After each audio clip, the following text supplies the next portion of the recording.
It said everything happens for a reason, but maybe everything happens for a Reese's. Take noise-canceling headphones. Do they block hearing to heighten taste? That sound seems to show everything happens for a Reese's. This podcast is brought to you by Colgate Total. We take oral health as seriously as you take sports. That's why Colgate Total Active Prevention uses advanced technology to help prevent oral health problems like cavities and gingivitis before they start. It's clinically proven to provide 24-hour antibacterial protection with twice daily brushing after 4 weeks of use. So get a winning routine and prevent oral health problems before they start. Shop Colgate Total Active Prevention at a retailer near you. With the Spark Cash Plus card from Capital One, you earn unlimited 2% cash back on every purchase. And you get big purchasing power, so your business can spend more and earn more.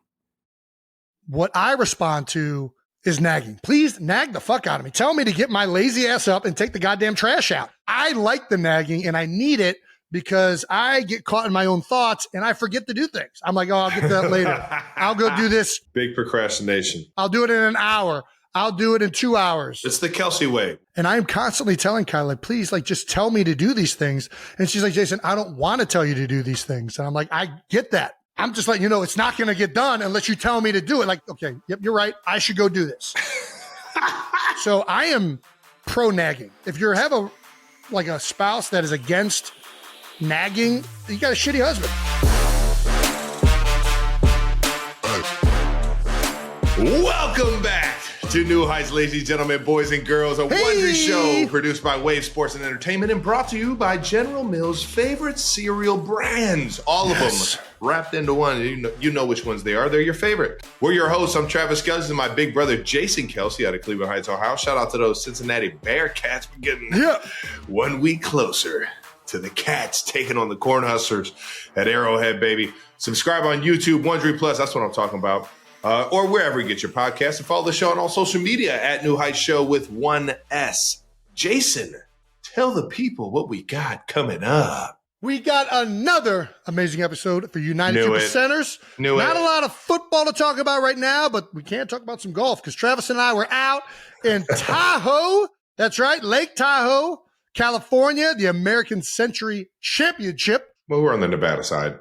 We were on the California side for a little bit, but we're on the Nevada side for the most part. Is Edgewood in Nevada? Yes. That's on the Nevada side? I thought that was on the California side. No, that's the west side. That'd be the side the sun sets on, Jason.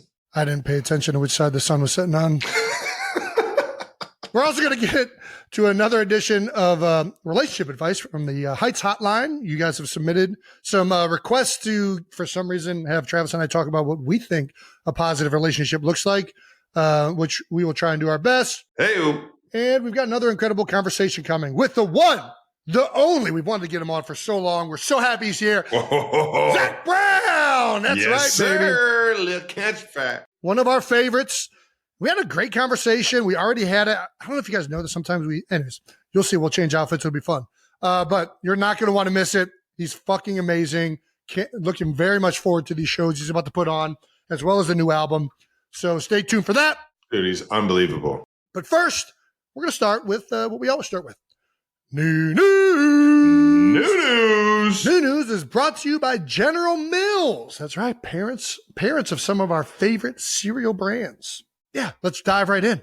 All right, now we've got some very important breaking news from the cereal world. General Mills cereal training camp is back. Oh, nice. The squad this year is bringing some serious heat to the breakfast table. As everyone knows, we had our moment in the cereal spotlight last year, a little Kelce mix. Come on now. Yeah, let's see who's taking the snap this year. A little Cinnamon Toast Crunch, guys. Is that Justin Jefferson? Oh my God, Justin Jefferson.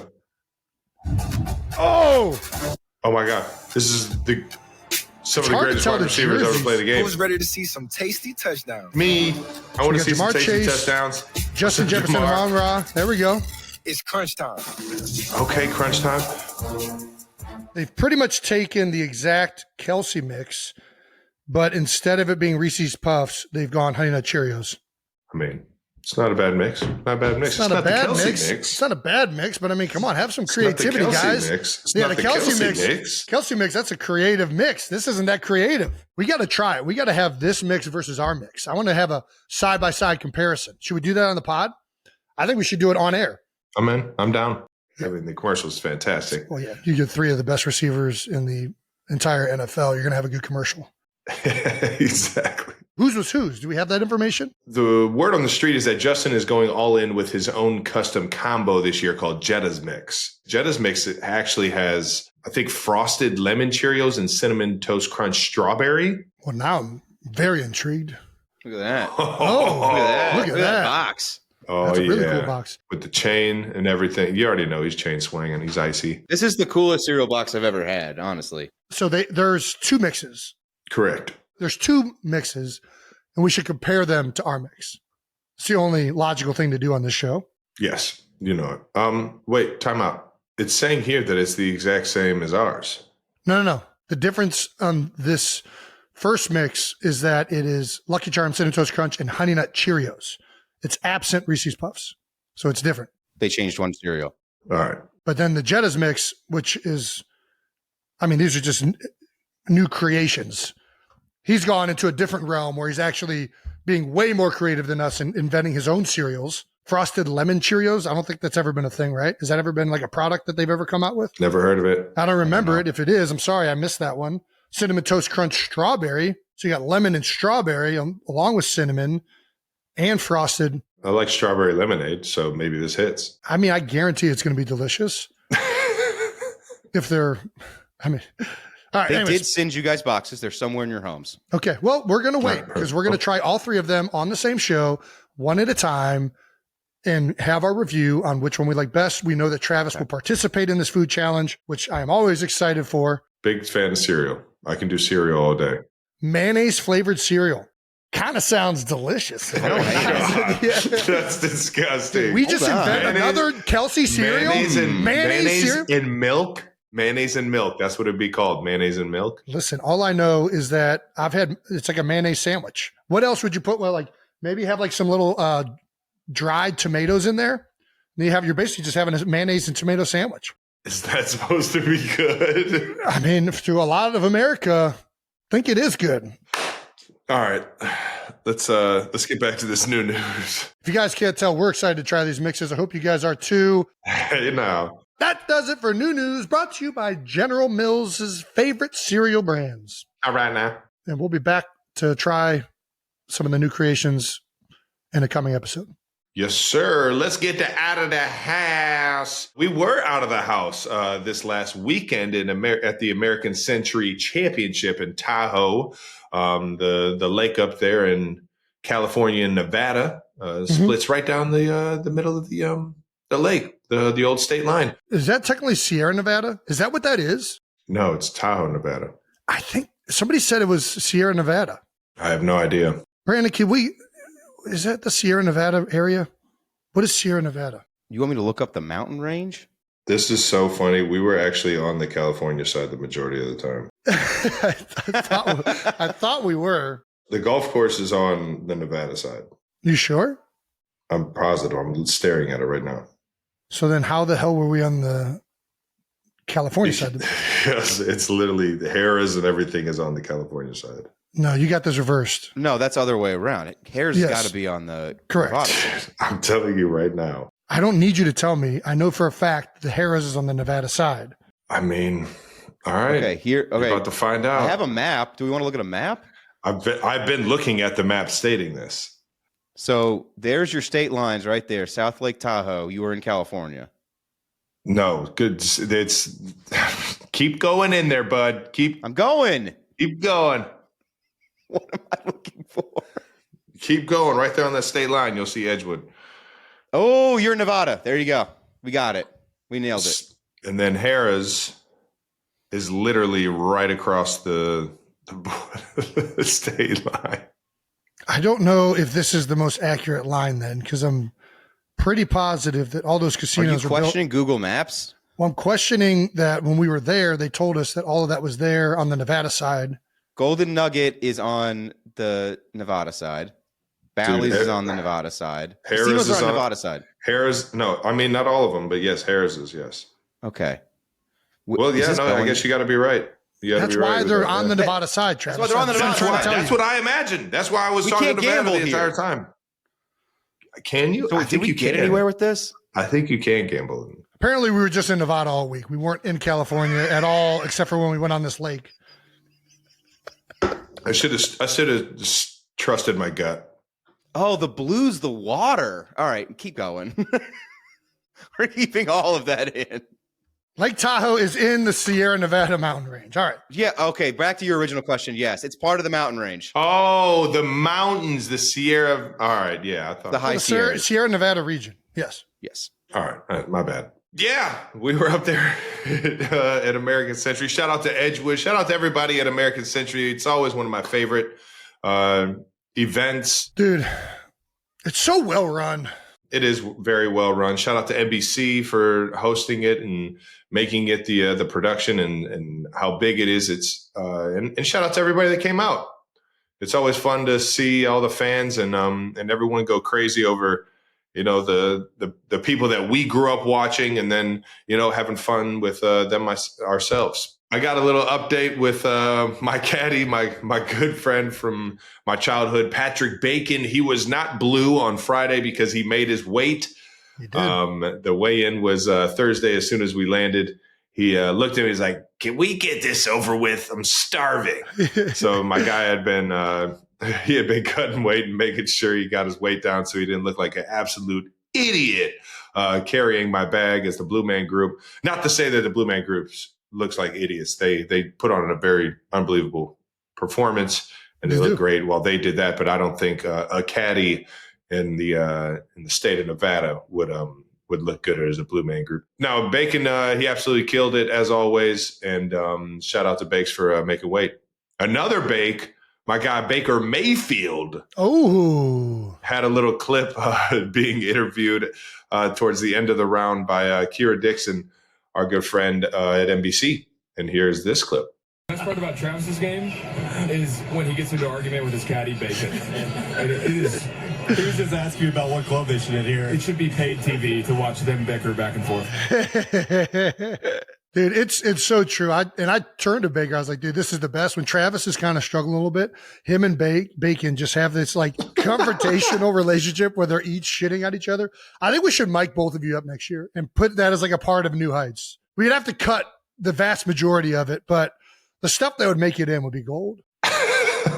It is so funny listening to you go back and forth. It's top tier caddy and player work. We're just trying to figure out what club to hit and what the fuck the greens are doing, because even when Bacon has the green sheet, he has no idea what's going on the green. And the biggest thing that he loves to tell me is that it's like, yeah, if I was putting it, it'd go in. Like, why don't you help me figure out how I should putt this? He loves to tell me how he would play the hole, and how, but my strengths are completely different than his strengths on the course. He throws his belly into it. Here's what we need to do. Next year, we go in practice round. Bacon actually golfs Tahoe. He's done this before. See, that's the thing. If you put me in a practice round before I go out and have fun at Tahoe, I'm shooting in the 70s. The challenge with Tahoe is the amount of celebration that you have with all your friends and the people that you see up there. And all of a sudden, you know what I mean? There's drinking games at the casino that night. And now you wake up a little hungover. And the first thing you do is have to get back onto the train because you just want to get back into a groove of feeling good and getting, the dehydrated like shakes out. Yeah. For those of you that don't know, we're not just playing golf. It's a full-fledged party pretty much every night. We saw our guy Matthew Tkachuk, and Tkachuk just won the Stanley Cup. He did. Second time in a row. What, am I not supposed to have a few beers with him? I got to celebrate with my guy. Yeah, well, you weren't teammates with Matthew. I was. And I just want to say, he's also a reigning baseball champion. I think he won last year. Did he win last year? I don't remember if he won last year. No, we didn't win last year. Well, he won this year when I was on his team. And guess who was the MVP? 90%. I might have sucked ass at golf. I was Kyle Schwarber on that fucking baseball field. I was lead off, home run right away. I don't think he's batting lead off this year. Maybe I can't remember. But I was fucking dialed in on that baseball game. I was preventing people from stealing, hitting home runs, being very risky, and it paid You and off. Schwarber are kind of built the same. We have similar faces. I think Beard. we're both from Ohio. You got Cincinnati, great Middleton. vibes. I'm a big fan of the Schwarber vibes. Schwarbs. Can I get my trophy? Should I bring my trophy in? No. I'm going to get my trophy. I had a feeling he was going to do that, whether I said yes or no. Ha! I might not have taken home the trophy for the American Century Championship this week, but I did get the OSHA's Table 2025 Most Valuable Thrower trophy. That's right. Our guy TJ Oshie took it up. Shout out to TJ. He took it up a level this year. Had trophies made for the back table at the Harrah's Casino, where we have some fun back there. Dude, I think this is gonna get some legs. It's gonna get some legs. It's so much fun back there. And honestly, TJ and his buddy made like a video pumping up this year's like baseball game. Dude, it is fucking hilarious. Our guy Miles Teller was back there with you. I had my guy Colin Yost, the Miz. We were over there fighting for our lives, trying to make some damn cups, man. Fuck. Yeah. And shout out to TJ. It was a fun day. Awesome time. Not our best golf, but it was our best personalities. I mean, we were killing it from a energy standpoint. I think everybody who golfed with us was like, man, that was a really fun day. So as far as I'm concerned, that's a win. Yeah, nobody said they hated playing with us. So Exactly. Can't tell me I didn't win. I think Miles like, Jason, you remember when you almost stabbed yourself in the eye with your tee? That was hilarious. Yeah, we lost the karaoke contest, and it was a shame because we had a lot of fun up there.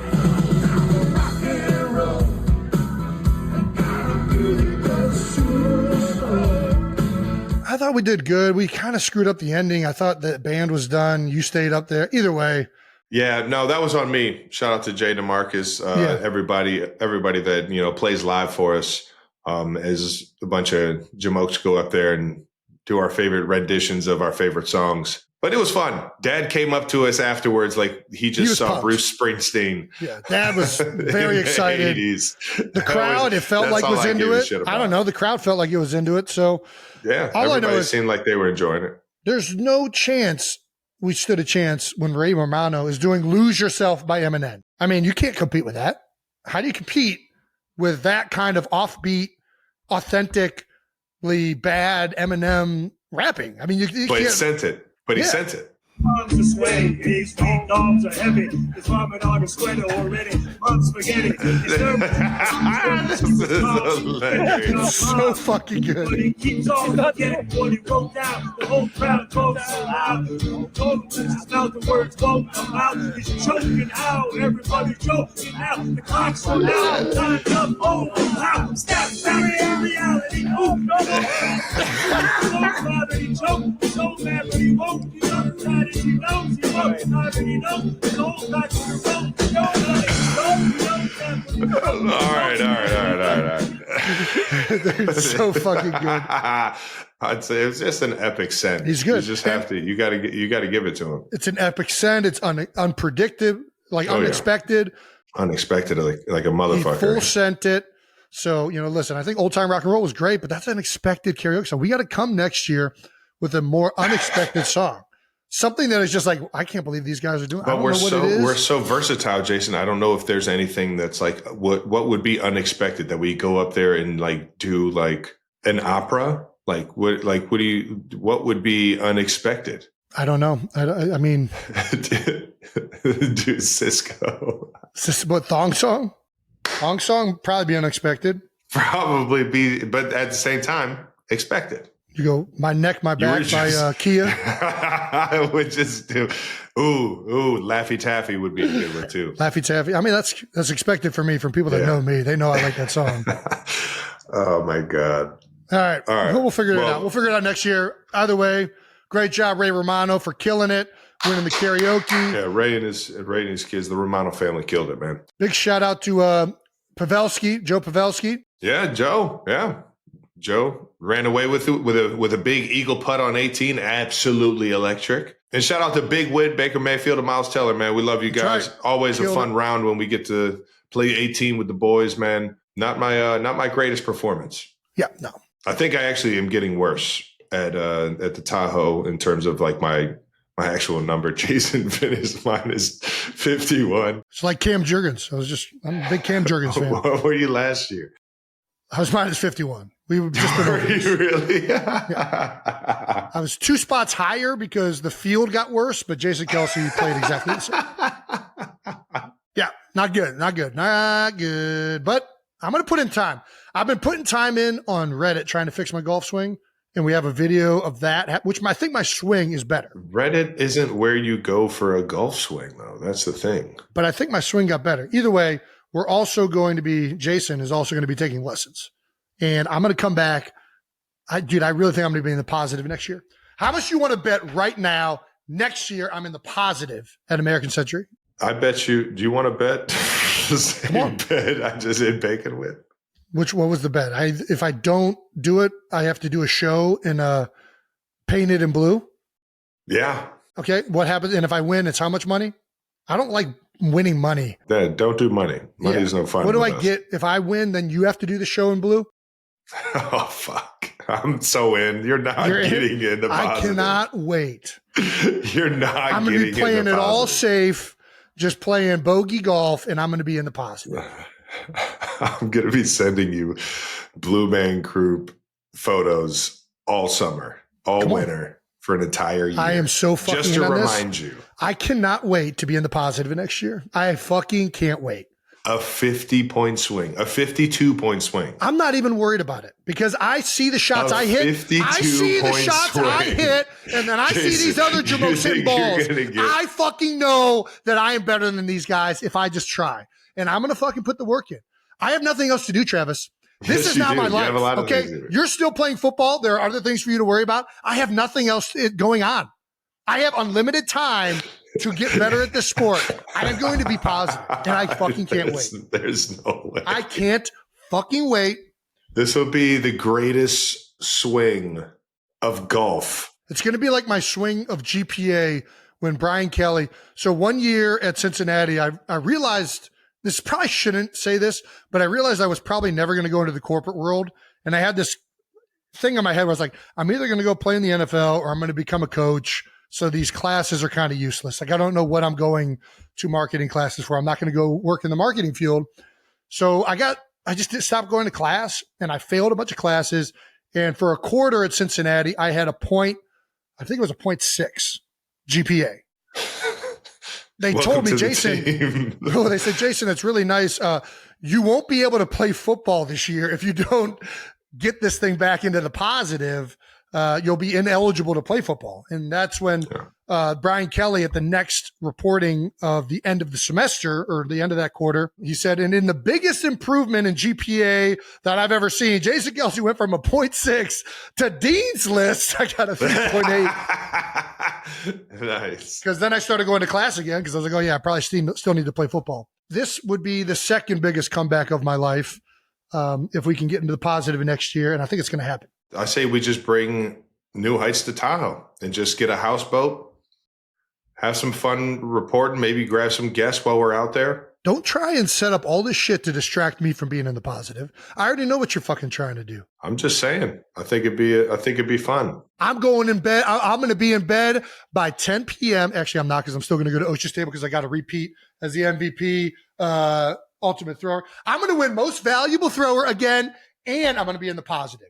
You know how fucking hard that is? This guy's fired up. We also found out, I found out I've never tried to snap a football or basketball between my legs. I'm really proud of this. Dude, you were fucking pumped. Here's Jason Kelce. Bam, baby! The Eagles doesn't need a tush push. He just went down. That was third or fourth Electric. attempt. I did the first one. Absolutely electric. I did the first one fucking around. I was like, oh, wow. I could actually make this thing. That is very makeable. And this is right in the hot spot of my golf round. The hammy looked good right there. Well, it was tight. I'm just going to let you know, I almost pulled my hamstring again, looking between my legs. The thing is still not healthy. It's like riding a bike, Jay. It's like riding a bike. I actually got my hands on the side and gave it like a little flick. So it had that little backspin going on. Like I was doing a potty shot. Potty shot, yeah.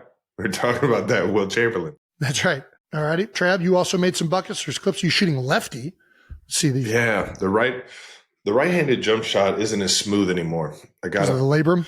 Yeah, or the AC. I think it's the AC. The AC is the one. So you just converted to left-handed, like that's something that everybody else can do. Yep. Buckets. Oh my gosh. That was good. That was very good. That was fucking butter. That was so good. It's electric. That's impressive. Shout out to Mr. Turnbow for getting me to use my left hand as a kid. And all the right shoulder surgeries I've had. I've just naturally been using this left arm for all the fun shit. Yeah. So I know how to throw a baseball and left-handed, all that good shit. Either way, phenomenal time as always in Tahoe at the American Century Championship. Very excited to come back next year if we're invited. I don't know at what point they stop inviting you if you're that bad at golf. But No. It's not about the golf. It's not about the golf. Nope, it's not about the golf. Isn't the whole thing about golf? I think kind of. How many fans can we hit with golf balls before they just from a liability standpoint, they're like, Kelce, we can't. Did you catch one this year? I hit, yeah. I didn't. You've hit somebody with like drives or like 2 irons before. I haven't hit anybody with a drive. Okay. I went off a tree and I hit a guy in the neck this year. Yeah. Sorry, but blame the tree, not me. I caught one thin and hit a lady in her foot. She saw it coming right at her, though. There was no reason she shouldn't have got out of the way, which, by the way, thank you for getting in the way, because that was no way I was saving bogey, and she didn't stop that ball right there. So that was a big thank you.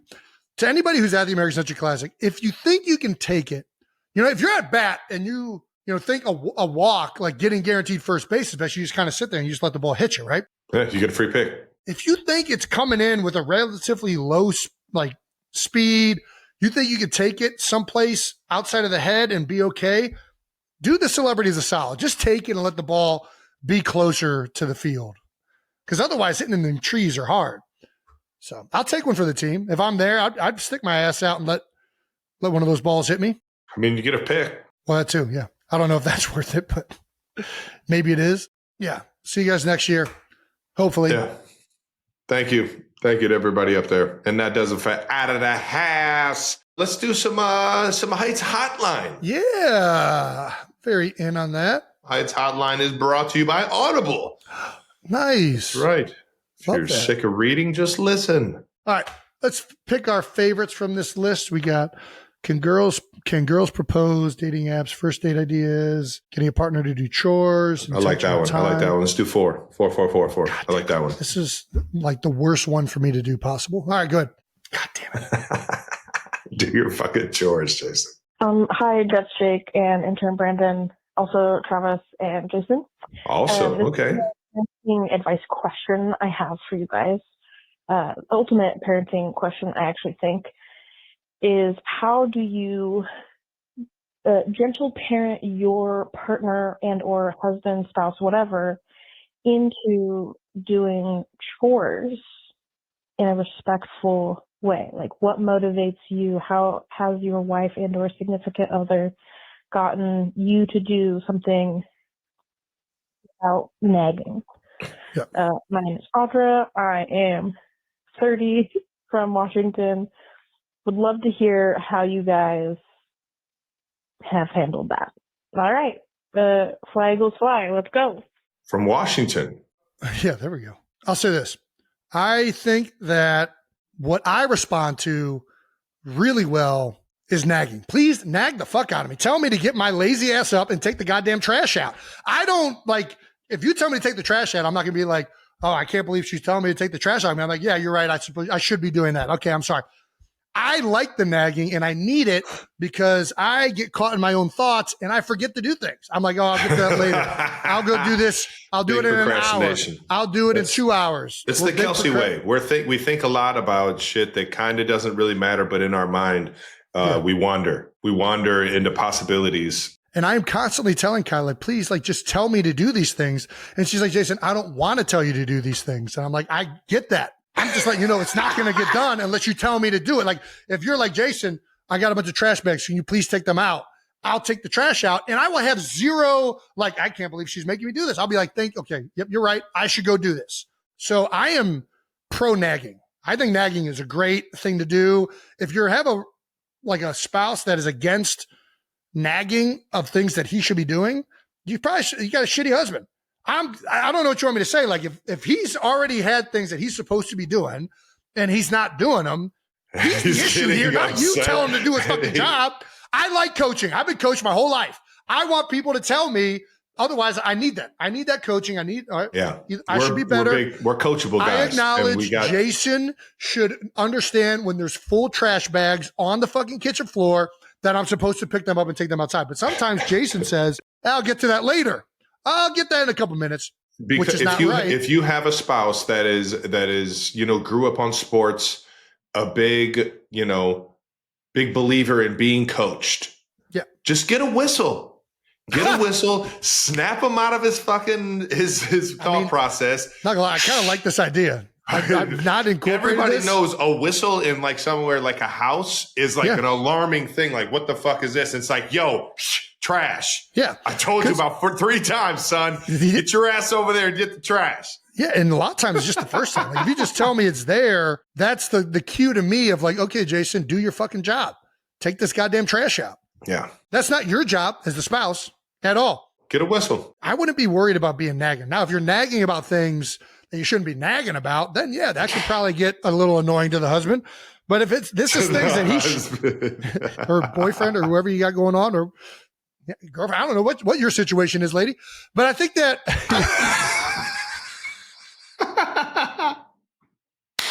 I mean, I don't think it's nagging when you just remind somebody that they should be doing something.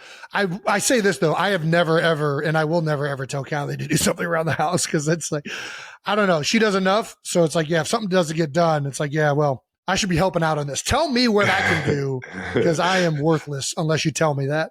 Oh man, that was great. Thank you. And thank you for the call. Get a whistle. I like this whistle idea. I really do. I'm going to get Kylie a whistle. I'm going to start getting it for my kids too. He's full like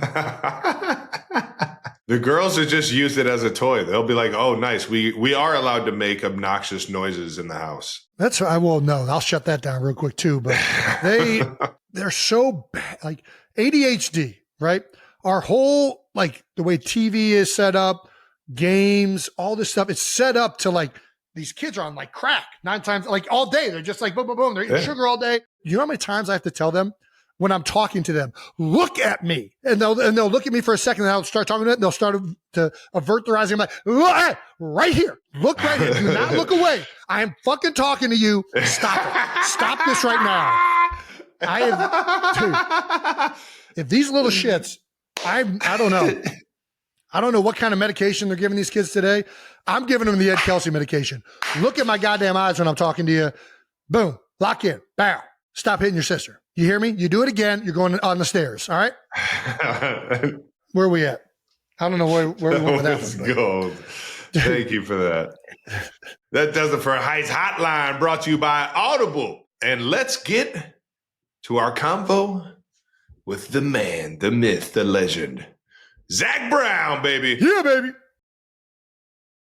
Our guest today is from Lumpkin County High School in Georgia. Yeah. He's a 2-time Academy of Country Music Award winner. 2-time. A 4-time CMT Award winner. And a 3-time Grammy Award winner. Best New Artist, Country Collaboration with Vocals, and Best Country Album. Yes, sir. You know him from his hits Colder Weather, Toes, Knee Deep, a little bit of Chicken Fried. I just call it Chicken Fried. I don't know why it's in there. Is that it? 90%ers, please welcome from the Zac Brown Band, Zac Brown himself. Yeah, yes, baby, we got him. We got him. Thank you, fellas. My dog. Dude, so excited to have you on. Likewise. Than't you, brother. Appreciate you giving us the time, man. And a football guy. Yes, sir. Forgot to throw that in. I'm a football guy. That's right. Can you let the people know that don't know the story of your football journey and how you got into music real quick? Yeah, for sure, man. I started playing football when I was 5, like Pop Warner leagues. Damn. Oh, yeah. Down there in Georgia. I played 11 years till I moved up to Dahlonega. You know, I played at South Forsyth and Mashburn growing up, and then like one of my favorite movies of all time is The Waterboy. Come on now, yeah. Come on now. So when I moved from South Forsyth up to Lumpkin County and started playing ball there, like South Forsyth had like great facilities, great everything, when we moved up to Dahlonega, man, it was like the water boy.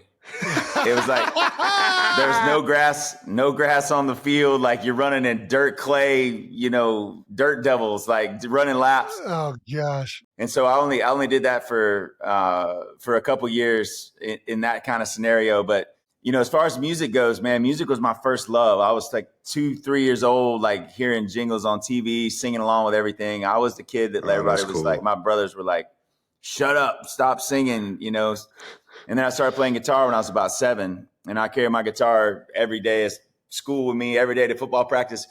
But it was great because when I got into high school, I'd sit around and play for the guys, and that kept them from like rubbing being gay on my balls and stuff too. So everybody else that was freshmen getting hazed, but I could play some Pink Floyd and sit around with them, and so it kind of kept me out of trouble. That's epic, man. Hey, Zach's a killer. We gotta hang out with this guy more. That's awesome. No, we got to keep him happy. You know what I'm saying? We got to keep him happy. You got to keep him real comfortable. Dude, that's absolutely epic. Yeah. Did you start on guitar? Is that the first instrument you took to? That's the first one, yeah. I was about 7, and I was just found my love, man. And anywhere where I was, if I had my guitar in my hands, I was at home. I was comfortable. Hell yeah. The guitar's been a really good, friend to me for a lot of years. My dad played a little guitar, like around the campfire. I would go to hunting camp with him and his buddies on the weekends, every other weekend during hunting season. And then my brother, who's 21 years older than me, my dad was older when he had me. I was like the last hurrah. Yeah. But my oldest brother was 21 years older right there. and he got me into like 70s music and got me into bluegrass, and like so all of that bluegrass, like big singer-songwriter era from the 70s, like James Taylor, Jim Croce. Oh hell yeah. So cool, Dan man. Fogelberg, Gordon Lightfoot, like to the Eagles, to Pink Floyd, to the Allman Brothers, to Steve Miller Band. Oh, yeah, Pops has some taste. I wanted to say this. I mean, I'm a huge fan of your music. I'm a huge fan of your albums and the music that you've went and done. But one of the things I love about going to one of your shows, to be honest with you, is that love of music really comes across. At each one of your shows that you do live, you have like different musicians come out with you guys. You're doing songs that I've never heard. It's the best, man. You could tell that you guys are actual like lovers of all these genres. It ain't just country. It ain't just this specific spot. Like you're very, very talented, man. Pulling in covers from left and right, and everybody gets a chance to be the lead singer and have the moment, man. It's so cool. Yeah, one of my favorite. It's one of my favorite shows to tell people to go and see, man. And actually, I think that leads us into our next segment, a little new news. Okay, all right. Good transition. This is a good transition right into this because you got a new gig out in Vegas that we want to talk about. But we start off every new news segment by hitting everybody with the new news call. It's not going to go well. This is not going to happen. This isn't going to go well, but Jason usually starts it off, then I hit it, and then our guest hits it. All right. We have tried to harmonize. Travis and I, we cannot harmonize to save our asses. We can't. Jason's the only. It's fun to watch them try. Music. He's the only music talent in the family. There is a bit of like a delay. So you're the musical expert. Normally, we'll hit it with like a new news is like the melody or the chime. Okay. What is the best way to try and harmonize this if we were going to try and do it? All right. So if you want to get a triad, which is 3 notes in a chord that harmonize, it's something like this. It's like 1. So whatever you end on the last note. So 1, 3, 5. So if one of us is holding down the 1, one's holding the 3, one's holding the 5, we're going to have some 3-part harmony. All right. I'll be the 1. They just made that sound so much. You hit me the 1. What's the 1? What am I hitting in? So if we went like new news, and the next would be new news, and then new news. But you got to hold out like whoever's holding out that first one. So you hold out the first one. Yep. And then I'm gonna tell you what your part is, and then you sing this. You sing the second one and hold it down, and then I'll jump up on the fifth. All right. I'm gonna fill up with there. I got a big okay. All right, let's see if we can do it. Come on. Okay. Here we go. New news. New news. That's it. You did it. Hey, that was good. That's what I'm talking about. Travis is right on the 3rd, man. He's got an ear too, man. That's good. Come on now. I got a little pitch, baby. Let's go. I just needed somebody to actually help me out with understanding that one. That was fun, man. Thank you for that, dude. Musician to help you out. Exactly. Not your brother. All right. Well, let's get into the new news. Jason, go ahead and hit him. So the new news is, Zach, you're starting your Love and Fear residency at the Sphere in Las Vegas. the first 2 weekends of December 2025, as well as you guys have a new album coming out, Love and Fear, which is going to release night 1 of the Sphere Residency. Ooh, baby. Wow. That's all. And all this is announcing July 15th. Am I correct? Yes, sir. That's right. Perfect. Dude, congratulations. This is epic. How excited. First of all, I'm assuming you have, but have you been to a show at the Sphere? I've been to every one that I can make it to. I've been to 5 shows That's there so awesome, so far. man. Just seeing what's really working and what maybe could be done a little bit better, or, just the way that it's utilized in the building. But so for the last 3 years, I've been looking for something to do. I've been looking to create a spectacle. Yeah. To do something where the production's so big. Because if you think about a couple moments, like when Pink Floyd came out with The Wall, and they went on tour with it, and their production was just massive. It wasn't just like a little video thing in the middle. It was all the way stretched around. Or when the Eagles came back with their Hell Freezes Over tour, it revived everything. So this is my baby. This is what I've been working on. And so a year and a half of trying to figure out what this spectacle was going to be, my agent, Rob Light, was like, you need to see this place in Vegas that they're building. And so I went to see it while it was being constructed. And I was like, this is the home for the spectacle. And so we've been working on it for 14 months already, making all the content, making everything. And it's literally like making a movie as well. Hell yeah. As putting the story together, writing this album, threading it together, having a real story inside of it. We filmed a 40-piece orchestra. We filmed a 20-piece choir. Lots of stuff, man. I've been a stunt man. I've been jerked around on stunt wires and drug across the ground and thrown up in the air. And it's gonna be wild, man. But this is the greatest canvas for creativity that's ever been made. The Sphere is they have to measure the video in acres. Acres? Oh my God. Yeah, there's 4 acres of video. That's insane. Dude, that's insane. I knew they had to create a new byte. I forget what the byte is, but they had, for the amount of data. Gigabyte. It's not even a terabyte. It's another one past the terabyte. It's something. Yeah. The amount of data that's going through that thing just at one moment, right? Well, it's exponential. When you go from 4 to 8 is exponential, and then 8 to 12, then to 16. So 16K video is all. So it takes a month to render 30 seconds of 16K video. A month? Whoa. For one computer. It's nuts. That's crazy. But everything's going to get faster. The computers will get faster over time and kind of catch up. But right now, this is like a marvel. This is like a $3 billion video audio system, crazy thing. It's insane, man. I love that you're a student of the game too, man. You're like, no, I want to go see what's capable, how I can make this thing the best when I come in here.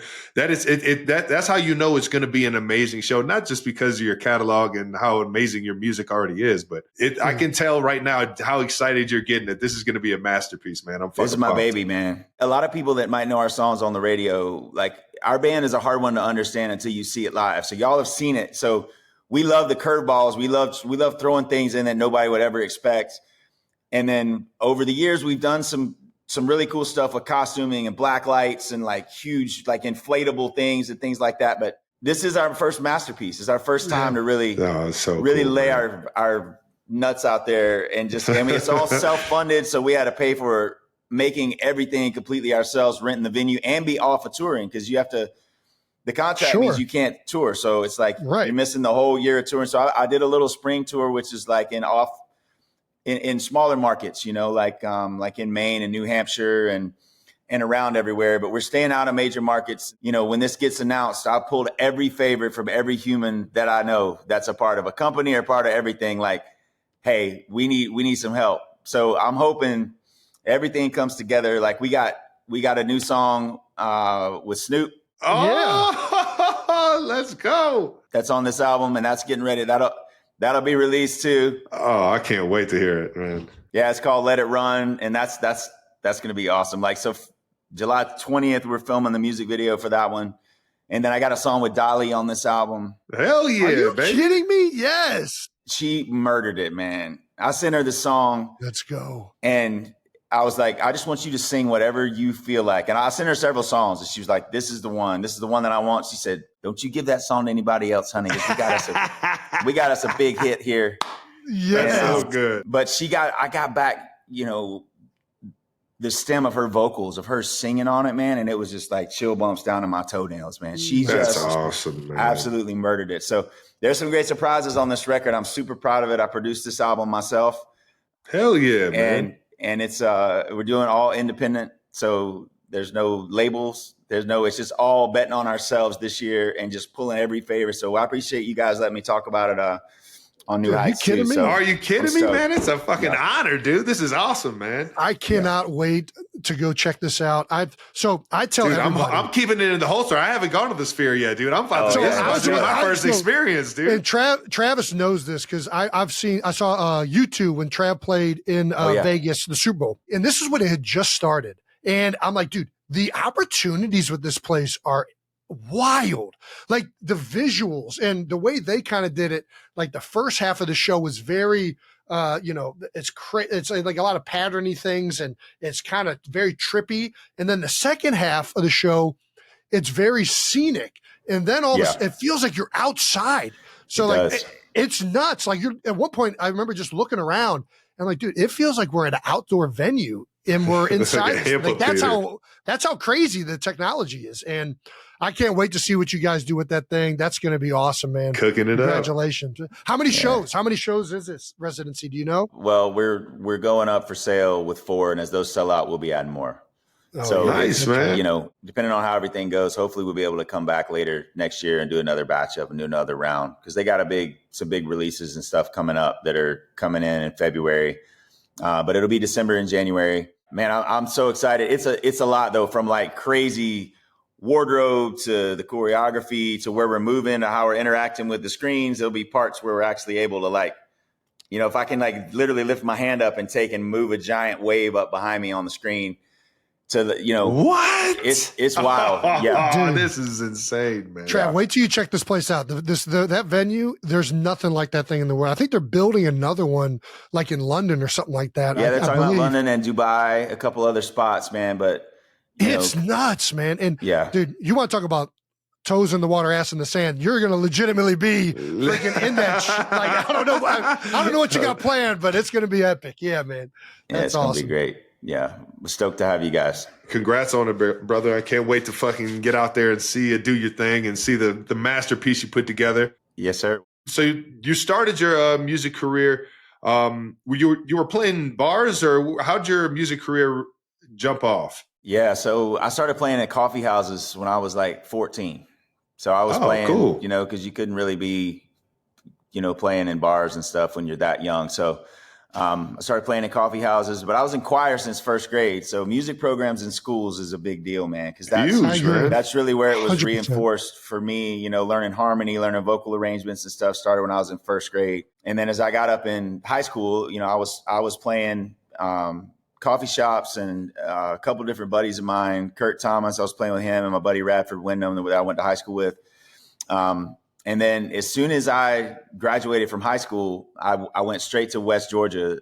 So that's where I went to college. And then I started playing in bars. So I got a gig at the Taco Mac, playing, backup for a dude for $100 playing guitar for him. And then I started singing. They let me sing every once in a while, and they're like, oh, wow, he can sing too. So, so I was hustling bar gigs, and then, man, I never graduated from college. I took off to go play. I got a gig in Panama City. Me and my drummer took off. I sold my life insurance policy my dad had bought for me. I bought an old 78 Dodge Good Times van, bubble windows. Oh my God. Orange shag carpet. Yeah. Dude, yes. Oh yeah. And so you're living the dream. Yeah. So, hell yeah. Me and my dog, I had a Jack Russell puppy at the time. I think I was 19. We took off for Panama City, and me and a drummer, we were playing as a 2-piece. So we just set up drums and guitar, but we got a gig. Oh yeah. So we were down there playing at this place called Joey's, and we play out on this deck, and we auditioned for the guys. But our first auditions was 6 nights a week, 6 hours a night for $150 a night. Oh my God. But we were so stoked. We've been setting up at some dude's daiquiri shack trailer that he's selling stuff out of. Anybody that would give us a power outlet to plug in. So then after that, when we left Panama City, we did that for a few summers. And then what I figured out is I could go to a sports bar that didn't have live music, and I'll just tell them I'm going to come in and play for free.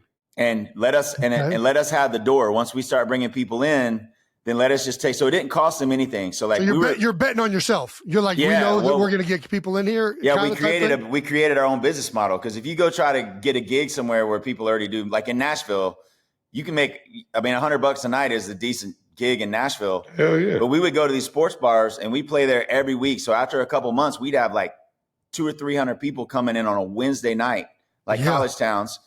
And then we were making $3 to $5 at the door. So we were making like $1,200, $1,500. So I could pay a good drummer. I could pay a sound man. And man, we did that. We rocked that circuit for 7 years. Yeah.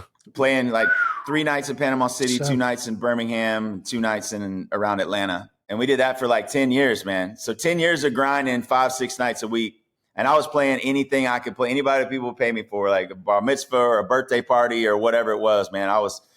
We were hustling, man. And that's really where we learned to appreciate people. Sure. Like every single person, the person cleaning the bar at the end of the night. Sometimes they be the only person listening. And so I love that we cut our teeth doing it that way. And it wasn't just like overnight we just became successful. We thought we were. We had our CDs and we went to Panama City. We were like, we're going to be big next year. But 10 years later, we finally made the right album. We got it. Chicken Fry was on the radio. That took off. And then I was able to travel on a bus after that. And I could lay down and sleep while we're traveling. Man. Yeah. And that was back in the days when we were pretty rowdy, man. We were sponsored by Jägermeister. It was like, it was wild. It was wild. That was my hustle, man. So we hustled like that for 10 years. And then all while we're traveling, writing together, being together. And a lot of my crew, man, from like 7 years in is still with me. You know, it's like that album's like almost 20 years ago, man, which is crazy because I don't feel any different, man. And I look in the mirror. I feel better now actually than I did then because I run clean now. I eat clean. I exercise. I don't drink. I'm like on the program now, but it's been a blessing. Jaeger isn't in the diet anymore. No. I had my share, man. I had a great career. Yeah. I had a great. There we go. Career. I had a good run at it. Yeah. You're right. It does not feel like that long ago that Foundation came out. I still remember when Chicken Fried first came out. We were at Cincinnati. Hey, Travis, were you at Cincinnati? You were at Cincinnati. You were still in high school. I think I was just at the tail end of high school, yeah. But I remember, and I think Spotify had just like started to take off too. And I remember showing all these guys like, bro, have you heard this fucking song? Like this thing is like the dopest thing I've ever like, and it was like the anthem for a number. I mean, and that whole album and everything since then, you've just continued to kill it. But it feels like that was just yesterday, but it wasn't. Like I just had a whole NFL career and you're still releasing songs and still doing live shows. Well, at the same time, I'm such a fan of you guys too, man. I watched the journey of you guys as well. So it's much props. I know the amount of discipline it takes, and you know, I mean, you look lean now too, Jason. I'm trying. Like I'm still doing the alcohol, but I've definitely cleaned up the diet a little bit. Okay. All right. It's less though. It's less. I knew that there would be a day, you know, I was like, there'll be a day when it's time to, you know, put it down. And my warranty ran out when I turned 40, and I was like, you know, it was a couple years before that when I decided, but I'm like, man, if I don't invest in feeling good, then because I love to, you know, I love to be out in the woods and on the water, under the water. You know, spearfishing is my favorite activity in the world to do. Spearfishing? Yeah. Spearfishing? Free dive. That's cool as hell. So man. I do that all over the world. I want to be able to do that when I'm old. Well, dude, sounds like I need to be talking to you. Exactly. I need some of this stuff. Yeah, this is great. No, but we can't just let spearfishing just slide by like this. Hold on. No. So how far down is like the furthest you've ever like like you like because you can get down to like 50 feet, maybe even further. Yeah, I don't like how. I've shot stuff down at 80. What? Yeah, but I got homies, man. Like my buddy Justin Lee, who's like Jason, my hero. imagine holding your breath and going down 80 feet. Travis, you know I'm terrified of sharks. You know the number one thing to like get those sharks over there is spearfishing. Blood in the water. There ain't no fucking chance I'm doing spearfishing. But this is the sharks I'm are very there. jealous. They're there every time, man. It's just part of it, man. I'm cringing. It's part of it. And when you're in an area when you start seeing sharks, you know there's going to be other good fish around too. And then, but you got to watch their body language. It's like a dude in a bar that's like kind of antsy. He's like, you can tell if somebody's like spun up. You watch their body language. Most times they're just chill, man. They're trying to get some bait.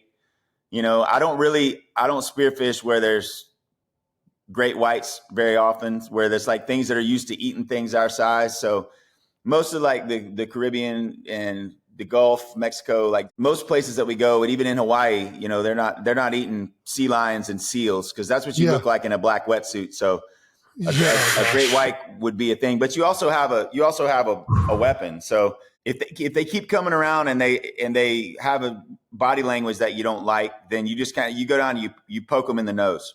Yeah, well, you swim at them and poke them, and they're like, "Well, that's I know that's if you see them coming. If they come up under you, you don't see them coming though. You can tell Jason has a lot of dreams. He has a lot of nightmares of this happening. Dude, I'm terrified.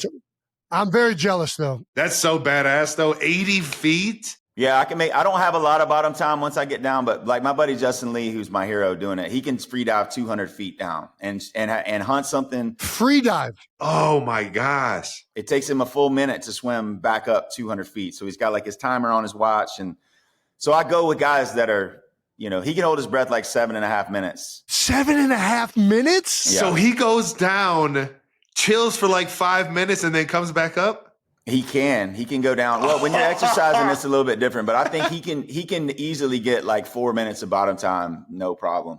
No That's way. But he's he's one of the greatest dudes ever, man. Great family, man. Gotta start working on my lung capacity. Yeah, and there's technique too, man. I've been doing it. I did it wrong for my first 10 years of doing it, but the last 10 years I've been doing it. I've been going with him. I've been going with Cameron Kirkconnell, who's another guy.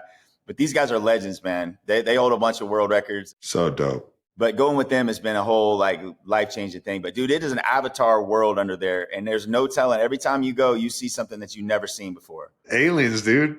Aliens. You can't convince me it's not. Do you have a fish that is like, I want to get one of these? Like, what is your ultimate fish you want to get spearfishing? One that I haven't gotten a marlin yet. Oh my gosh. That would be insane. That's one. And in Hawaii, I just have to be able to put in the time in Hawaii to be able to do it, to get a big blue marlin. That's on my list. I did get my big dogfish tuna, which was like my bucket list. Yeah. There you go, baby. Hang on, I'll show you a pic of this one. I was going to say, she tastes good or what? Oh yeah, they're delicious. They're delicious, but there's one. Oh my gosh. Look at how monstrous that thing is. Dude, no way. Yeah, that's insane. That's amazing. I don't even know how you even get something like that back up to the top. Shit. Well, they float a little bit, you know. That's so fucking badass. God damn. I didn't mean to get off topic, man, but that is so goddamn cool, man. That was very interesting to me. So I've messed around with music. I played saxophone growing up. I'll mess around on guitar. I do not consider myself a musician, but I like messing around with music. What goes into writing a song for you? Do you have like a process? Do you start with the melody? Do you start with like some type of lyric or theme? What's Zac Brown's methodology? Man, it happens all different kinds of ways. Sometimes it's a melody that you put words to. Sometimes it's like a guitar riff that you're playing and something kind of a sound or a melody pops out. Sometimes it's just like something that you'll hear somebody say something, or you'll hear something that's like, that's a song.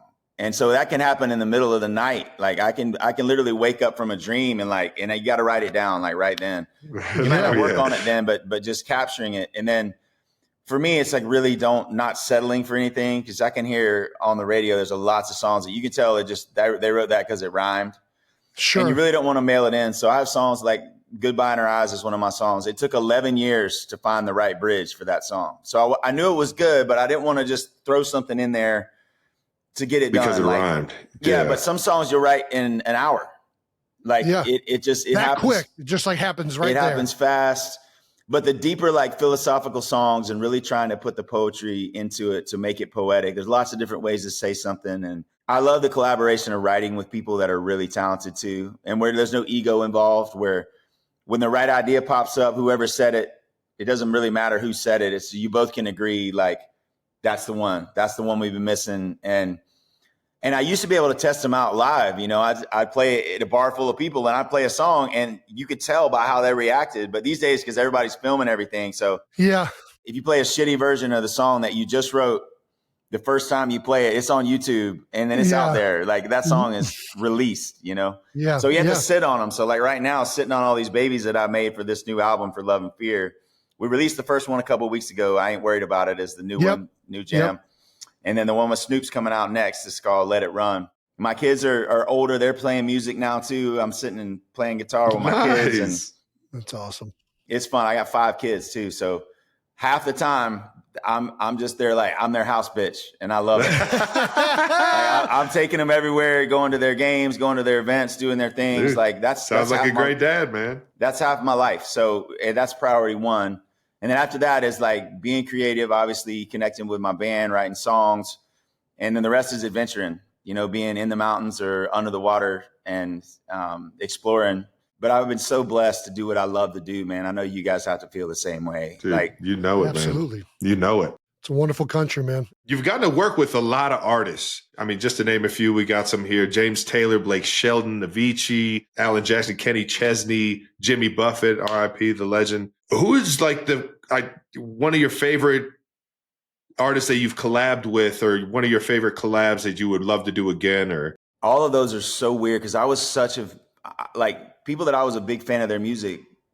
Same thing with like football. Like you idolize somebody, and then all of a sudden you're on the field with them. Yeah, it's crazy. And and you climb on a stage, and I'm singing a song with one of my musical heroes. So they're literally like Batman to me. Yes, hell yeah. And so those moments for me have been some of the most surreal things. Like playing on stage with James Taylor was like, how did this happen? Dude, one of my favorite songs by you, brother. I don't mean to cut you off, man, but Jason introduced this one to me. I didn't even know it was a song. Overnight with Trombone Shorty. Trombone Shorty. Dude, I was thinking of the exact same song, Travis. I love out of nowhere this R&B, so like super smooth song comes on. Smooth as shit. Yes. Yeah, such a groove, and you got the trombone back there going crazy, dude. That was one of my favorite collabs ever. And it's just the range that you have. You can tell you like to show your creativity, you like to show just your enjoyment of music and everything like that, man. It's just so fun, and I cannot wait to see. I mean, you said Snoop Dogg, and I'm just like, man, you just keep coming with surprises, man. It's badass. Well, I love that about Snoop too, man, because he's always relevant. Yeah, always, dude. He just keeps going, keeps stepping in, keeps going. So much respect for people like him that hold up their relationships and their vibe, and like everybody's stoked to see Snoop, man. Hell yeah, yeah. You can't go wrong with Snoop. It doesn't matter. So this is definitely an herb themed song, and I was like, I got to get Snoop on it, man. Dude, what's it like living on a tour bus? We never got to experience like life on the road. You talked a little bit about it with the van, but like, what is that like? The first 5 years, we were on a 12 bunk bus. So there's 12 of us living on one bus with one bathroom and like one little spot in the back to, to change or whatever. Okay. Oh, wow. You got to learn how to kind of internalize your BS, or whatever you're going through. Cause I don't know if y'all are like me, but some days I wake up and I'm like, I can hold all this shit up. I'm like, energized. And then some days you wake up and just your chemistry's off and like everything, you're just like a little bit, but learning how to like really live in such tight confined spaces. It's like being an Aztec or a Mayan where you're like living in one of those places. It's like dug into the bank, like stacked up on top of each other. Okay. But you gotta learn how to like, manage yourself and your own, whatever you're going through, and then holding space for everybody. Because like your drummer and your percussionist is normally just walking around tapping on everything. So they're just like middle of the night, they're tapping, banging on things. So for me, like having a noisemaker, a white noise, I use the white noise app, but I also got a company called Deemer Box that makes these. I'm going to send y'all some. It's a dry box, like a Pelican box, but it's got 2 silicone speakers in it. So it's completely waterproof, but it holds all your stuff in there. There's a battery charger for your phone inside. Oh, hell yeah. So I plug that thing in when I'm in a hotel or on the bus. I plug that thing in, and that thing just rips like brown noise, super loud. So it drowns out everybody's like, yeah, here's one right here.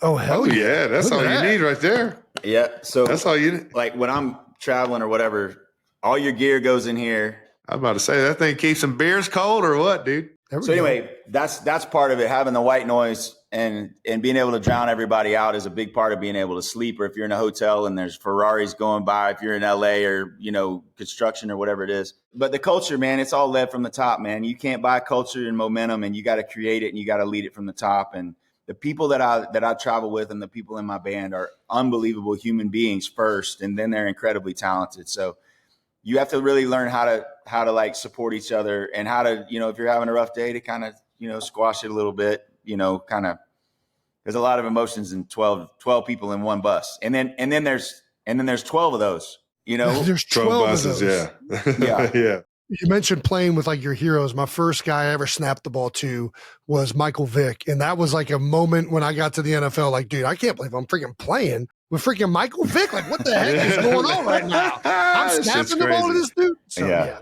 I know you've sung at all these venues. You've got all these musics and all these genres. But what's it like to sing a national anthem? How different is that? Well, normally as soon as you sing a word, you're hearing that word back like 2 seconds later. Oh no. So it's before I did it with in-ear. So the first time I sang an anthem, it was at a Braves game. I was 14.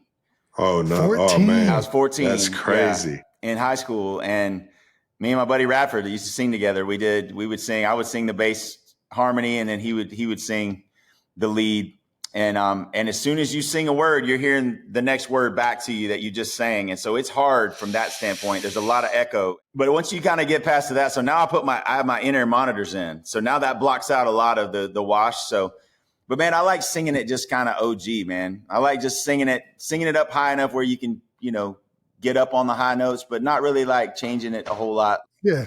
And when me and my band we're doing some coming up here soon. Getting to sing like 4-part harmony with my band, kind of like barbershop style. I sang in barbershop quartets all the way through. Let's go, the court. Let's go, dog. Yeah, that's so fucking badass. Yeah, but I love this country, man, and there's a lot of people that I don't think really appreciate the amount of sacrifice that it's taken for us to be able to have what we have here. And so we have a big mission supporting our veterans. We got the camp that we built.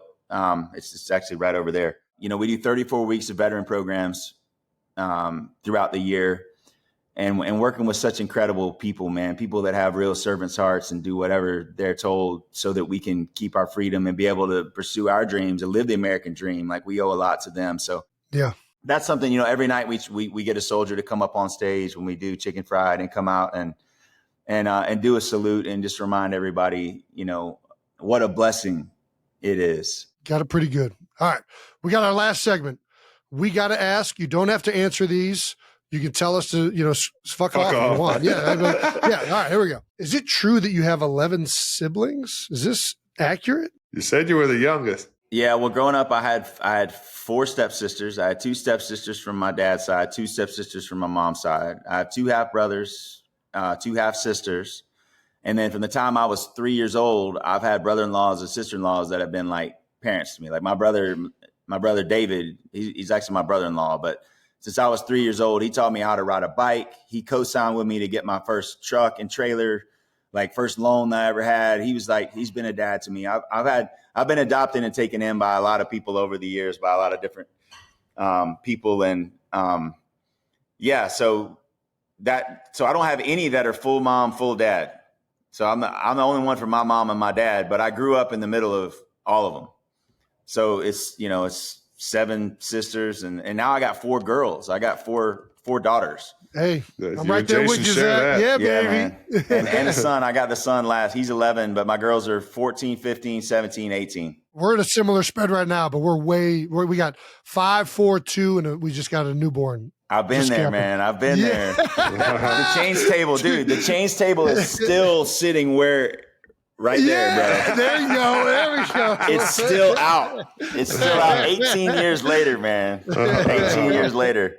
That's great. But I can relate, man. But it's beautiful. And every phase that kind of feels like it might be wearing you out or whatever, man, you'll miss that the most. You got to just like soak that in while they're little, man, because they grow up so fast. Absolutely.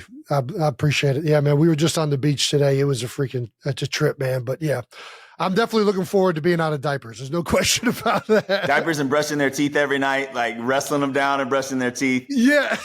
But that, honestly, man, like that was hard, but I miss it. I miss all those things. I miss every one of those things that is like, feels like a struggle at times. Just the Groundhog Day of all of it. Bath time. It's nuts, dude. Throwing them all. Every night is chaos. Like I don't know how long it's going to take. It could be 30 minutes. It could be 2 hours. And they're like puppies too. You get them out of the water and dry them off, and they want to take off, dude. They're just like little naked bodies running around the house like a so true aquarium, dude. It's wild. So true. But I miss all those phases, man. It's such a blessing to get to be a parent and get to be around for that. Absolutely. Back to a little bit of music. I want to know, who was your first like concert that you went to when you were younger, where you were like, oh yeah, this is what I want to do this? So I was 14. We had opened up for Sean Mullins and Matthew Kaler. They were like two guys that were like troubadours playing by themselves. And when I was 14 and I saw them perform live, I was like, and I love music. I love to sing, but watching them play, and I was like, this is what I want to do. So same thing with the summer camp thing. I would go to summer camp when I was 14 at camp. I was like, I want to build one of these one day. I want to build a camp and I want to play music. And I knew that from the time I was 14. And that's a blessing, because a lot of people have like 4 degrees and they still don't know what they want to do. Like, I had a path, like I knew what I wanted to do. And so I was able to follow what I loved and then figured out how to, hustle enough to make a living doing it. So you got a camp too? What is it? Is there an age limit on this camp? Yeah. Yeah, you could come counsel or drop in anytime. It's so it's called Camp Southern Ground. Okay. And 9 weeks of summertime, we have about 115 kids that come in to sleep away for a week at a time. Damn. Okay. And it This is flips badass. over. And then the other 34 weeks out of the year, we do veteran programs, and then we do vision development for the corporations and stuff like that. But we got a 16-acre organic farm. It's farm to table. The kids learn how to pull stuff out of the ground. They learn how to plant things. We've got, a big aquatic center over there. We've got zip lines. We got all the things that camp happens. I had transformational experiences at camp when it was like a molded little cabin with no air conditioning, but we built like a university to do this. Like, the buildings are wrapped in zinc. They're going to be there for 1,000 years. Yeah. But the difference that it makes in a kid's life, a kid that doesn't have a mentor, and a kid that comes, we bring underserved kids in that are in the same group with kids that are on the spectrum, with kids from military families that might have lost a parent or had a parent dismembered in service. And then you have mainstream kids, which might have a poverty of spirit where they don't even know how to appreciate anything they have. They have everything. They don't know how to appreciate it.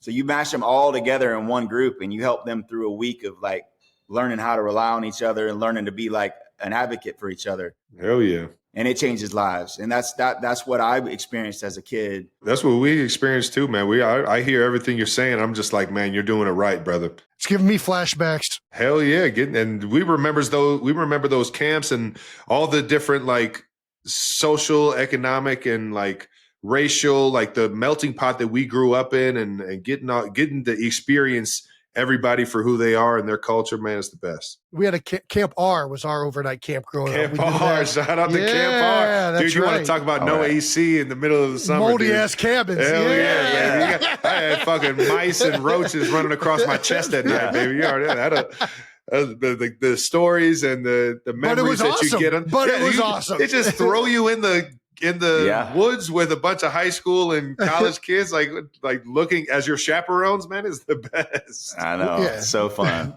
Zach, we learned you make knives. Yes, sir. How did this come about? How did this even start? So I fell in love with knives as a kid. My dad traveled with Coca-Cola for 15 years. And he would go to Mongolia and China and all these places, and he would bring me back a knife from all the places that he went. Oh, that's badass. And I started throwing knives when I was about 4. So okay, I got an indoor throwing range here at the house. If y'all make it to GA, I got a 4-year-old. I could not imagine giving her a freaking knife to throw. That's amazing. Jason was stabbing kids with forks. You don't give him a knife. Yeah, that sounds like a true story. It was a sport. Technically, it was a sport. Okay, all right, doesn't count. That Kentucky Fried Chicken spoon fork thing, man. Yeah, that's right. That's great. I love knives. I was drawn to them just like as a kid. And then when I was 18, I lived in a trailer in Carrollton when I was going to West Georgia, and my neighbor's granddad had a knife shop, and he was taking like old buck knives and taking them apart and making them automatics, like making them switchblades. So that was my first experience when I was about 18 working on knives and being in his shop.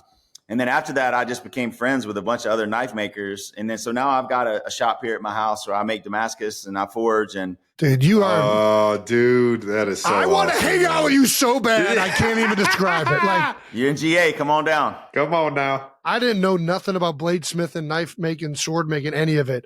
And I am such a huge fan of the show Forged in Fire. And it's like, all I want to do now is go into a forge and actually make something with some steel. Like I would, that is the coolest thing ever. We could do that. So, all right. So Neil Kamamura is one of the Forged in Fire champions. Absolutely. Yes. And so Neil lives on our farm on Big Island in Hawaii, and his knife shop is there on the farm. And forging with him has made me so much better, dude. He is an absolute animal. That is so fucking awesome, man. He's like half Hawaiian, half Japanese. I know exactly what you're talking about because I was trying to link up with him if we were going to go out to Hawaii a couple years ago because I'm like, dude, I would love.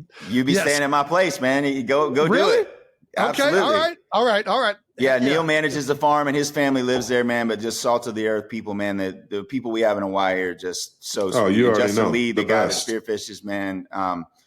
You know, that's my Hawaii family. There's nobody better to learn how to forge from. I mean, I can show you. We can make something here for sure. But Neil's on another level, man. So he's like my hero in knife making and forging. Sheesh. But I can show you. I did this basket weave one. Hang on, let me show you. Oh, hell yeah. What can't he do? It is amazing how many things you're good at. This is three days of work to fold the steel into the pattern that kind of looks like a basket weave like that. Oh, that looks How so dope, freaking though. cool is that? That's is so fucking cool. art right there. And when you smash it all out, it comes out good, man. I learn a lot every time. So this is the step before that. Yeah.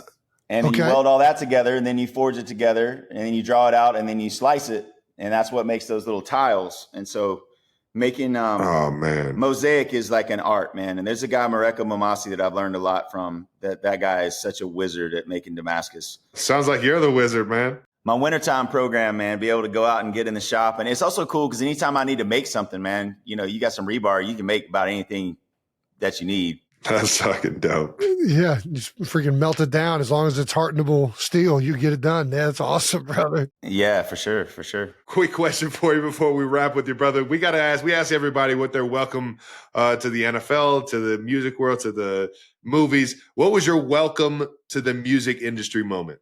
Man, the first time that we played the CMAs, they let us play, and I was good friends with Charlie Daniels. He was such a sweet man, dear friend. Yeah. They let us do our version of Devil Went Down to Georgia on the CMAs. Dude, I watched this live. Yes, absolutely. And I remember looking out and seeing, like, getting a standing ovation from, like, Chris Christopherson and all the other country artists and people that were there. And I just remember thinking, like, wow. Because we just been humping bars, man, grinding. As everything took off, like, I feel like some of those moments, like, on those shows where there's so many artists that are there together, and they know who you are. And, you know, it's just a surreal moment. And then any night, I still never get used to going out. Like, I'm a servant when I'm at my house, and I love it. I love it so much. And then when I step out on a stage, man, and those people are there, every single night that I step out there, I don't take that for granted. Because I remember what it was like playing to two people in a bar. You know, I remember the journey. I remember the whole thing. But being out there where there's all these people that are singing all the words back, and, like, I feel a big responsibility. Like, I want to be like Willie, man. I want to be, as long as I can sing. I just saw Willie play in Austin like a couple months ago. It was unbelievable.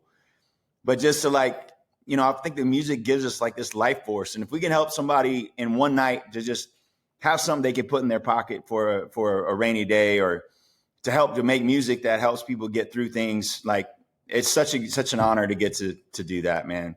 That's my favorite part about it, is just connecting and making people feel good. Yeah, well, absolutely. You've done that, brother. I still remember the day I got to see you live, man. So can't wait to see how the Sphere goes. Can't wait to listen to the new album. And appreciate you coming on, baby. 92%er Zac Brown. Yeah, baby. Hell yeah. All righty, that does it for our interview with Zac Brown. Man, dude, I'm going love this guy as I'm going spearfishing. I'm definitely not doing that. But I am going to go forge a blade in Hawaii. I guarantee you that. Ooh. Dude, I have always been a Zac Brown fan. And one of the reasons I've always loved him, we talked about it just a few minutes ago, but you could tell how great of a musician he is and how much he loves music in every live show I've ever been to his. Like, he embraces musicians in that area. He brings people on stage. He's doing different, like, he's just the pinnacle of like he's what a showman, I think. Man. Just what a great artist is. Like, this is a guy that's always trying to get better, always trying to do new things.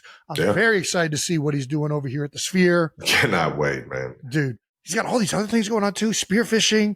He's got a ranch. He's forging knives. He's got a fucking box that you charge. I mean, what the fuck? I think it's incredible the amount of things that this guy's got going on. And it was a joy talking to him. I hope you guys all enjoyed getting to know Zac Brown a little bit more. Yeah, and make sure you get to the Sphere and check out his new album, baby. All right, that wraps up another episode of New Heights. Thank you to Zac Brown for joining us on the show. Make sure you're subscribed in YouTube to the New Heights channel. And follow New Heights on the Wondery app or wherever you get your podcasts. You can listen to new episodes of New Heights early and ad-free right now by joining Wondery Plus in the Wondery app or on Apple Podcasts. Once again, New Heights, a Wondery show produced by Wave Sports and Entertainment and brought to you by General Mills' favorite cereal brands. Every single one that you love is always going to be General Mills because they make the best. Follow the show on all social media at New Heights Show with 1S for fun clips throughout the week. 92%ers. We appreciate you guys for tuning in each and every week. And to our production and crew, we appreciate you guys making us look way better than we are. So true.